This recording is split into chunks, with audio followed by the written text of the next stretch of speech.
కలెక్టర్గా పనిచేస్తూ పేదల సమస్యలపై అవగాహన ఉన్న వ్యక్తిగా పేదలకు సేవ చేయాలన్న ఉద్దేశంతోనే రాజకీయాల్లోకి రావడం జరిగిందని, తన సొంత నిధులు 100 కోట్ల రూపాయలతో విద్యానిధి ఏర్పాటు చేసి పేద విద్యార్థులకు ఉన్నత స్థాయి చదువులు చదువుకునే విధంగా ఉద్యోగ అవకాశాలు కల్పిస్తూ వారికి అండదండగా ఉంటానని మెదక్ పార్లమెంట్ బీఆర్ఎస్ పార్టీ అభ్యర్థి వెంకట్రామరెడ్డి అన్నారు.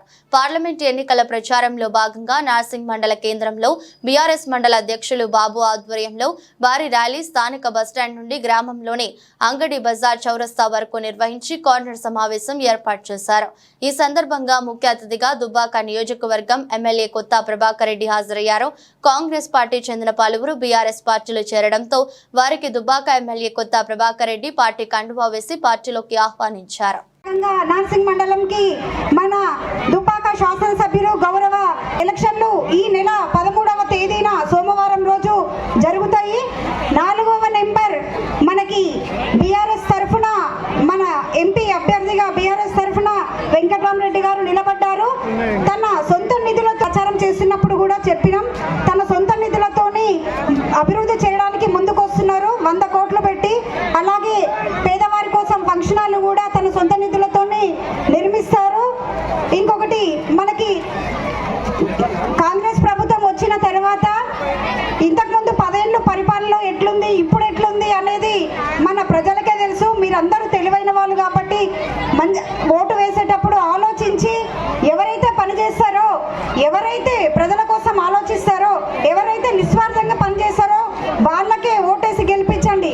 మనకు 10 ఏళ్ల పాలనలో ఒక్కరోజు కూడా మనం నీటి కోసం కానీ కరెంటు కోసం కానీ దేనికోసమైనా మనము ఇబ్బంది పడలేదు. నేను ఎక్కువ మాట్లాడదలుచుకోలేదు. ఈరోజు కష్టపడి తెలంగాణ తెచ్చుకున్నాం.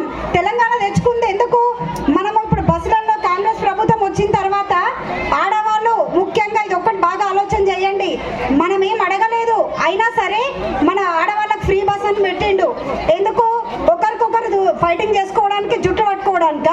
ఇంతకుముందు ఎక్కడన్నా మంచినీళ్ళు బీఆర్ఎస్ ప్రభుత్వం రాకముందు మంచినీళ్ళ దగ్గర కొట్లాడడం చూసినాం. ఇప్పుడు అది కేసీఆర్ గారు వచ్చిన తర్వాత అవన్నీ ఏం లేవు.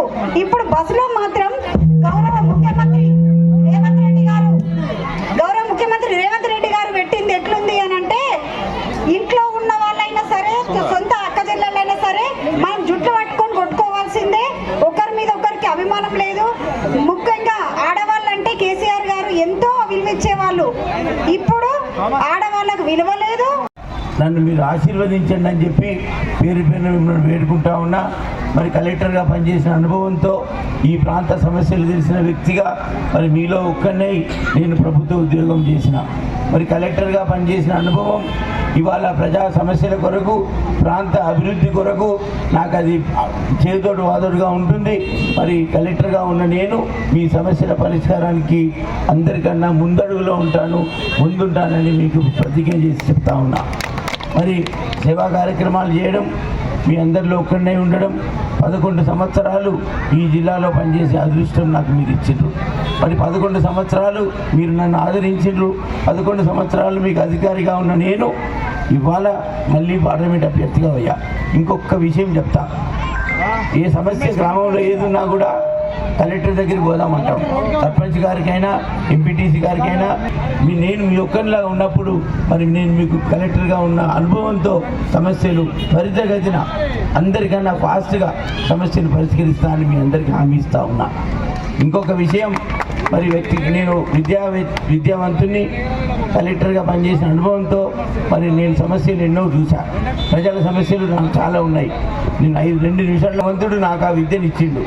భగవంతుడు నాకు ఇచ్చిన విద్య మరి కొన్ని వందల కుటుంబాలకు, నాకు ఓటేసిన మీకు నేను చేరవేయాలనేది నా కోరిక. మరి భగవంతుడు నాకు ఇచ్చిన విద్యను ఏ విధంగా నేను మన పేద విద్యార్థులకు ఇవ్వాలి. నేను ఆఫీసర్గా ఉన్నప్పుడు ప్రజాప్రతినిధులు, సర్పంచులు అందరూ కూడా నా దగ్గరికి పేద విద్యార్థులు తల్లిదండ్రులు వచ్చేది. మొదటి సంవత్సరం ఫీజు కట్టాం, 2వ సంవత్సరం ఫీజు కట్టడానికి ఇబ్బంది అవుతుందంటే ఆఫీసర్గా ఉన్నప్పుడు కొంత సహాయం చేశాం ప్రభుత్వ పరంగా. మరి ఆ విషయం తెలిసిన నేను ఇవాళ కుటుంబ ఆస్తి నుంచి 100 కోట్ల రూపాయలతో ఒక ట్రస్ట్ కార్యక్రమాలు ఏర్పాటు చేసి దానికి వెంకట్రామరెడ్డి ట్రస్ట్ అని పేరు పెట్టి మరి ఆ ట్రస్టుతో నిరుపేద కుటుంబాలకు పిల్లలకు విద్యావంతులైన తల్లి కొడుకు బిడ్డకు చదువు ఇవ్వలేని తల్లిదండ్రులకు చేదోడు బాదోడుగా ఉంటూ మరి ఆ ఖర్చు పెడదామనే ఆలోచనతో ముందుకు వచ్చా. నేను ఏదైతే కలెక్టర్ అయ్యానో పోటీ పరీక్షలు రాసి మరి పోటీ పరీక్షలు రాసే విధంగా దుబ్బాకలోనే కోచింగ్ సెంటర్ పెట్టి హైదరాబాద్లో కోచింగ్ తీసుకోవాలంటే ఖర్చుతో కూడిన పని. హైదరాబాద్లో కోచింగ్ తీసుకోవాలంటే ఒక్క పోటీ పరీక్షకు ₹1,00,000 ₹70,000 ఖర్చు అవుతుంది. మరి అలాంటి వారికి వందల సంఖ్యలో దుబ్బాకలోనే కోచింగ్ సెంటర్ పెట్టి మనం పన్న ప్రాంత వాళ్ళకు ప్రభుత్వ ఉద్యోగాలు, ఎందుకంటే నేను ఒక ప్రభుత్వ ఉద్యోగిగా పనిచేశాను.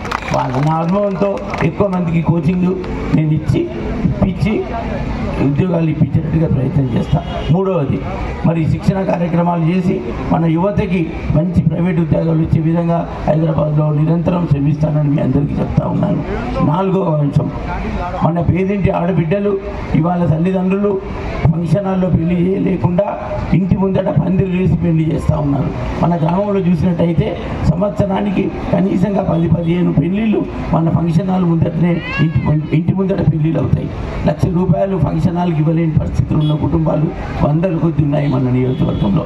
మరి వాళ్ళకి ఆసరగా మన నియోజకవర్గంలోనే ఒక ఫంక్షన్ హాల్ కట్టి ₹1 కంటే ₹1 ఎవరైతే మన కార్యకర్తలు చెప్తారో, ఎవరైతే ప్రజాప్రతినిధులు చెప్తారో వాళ్ళ కొరకు ₹1 ఫంక్షన్ హాల్ ఇచ్చే విధంగా చెబుతారు.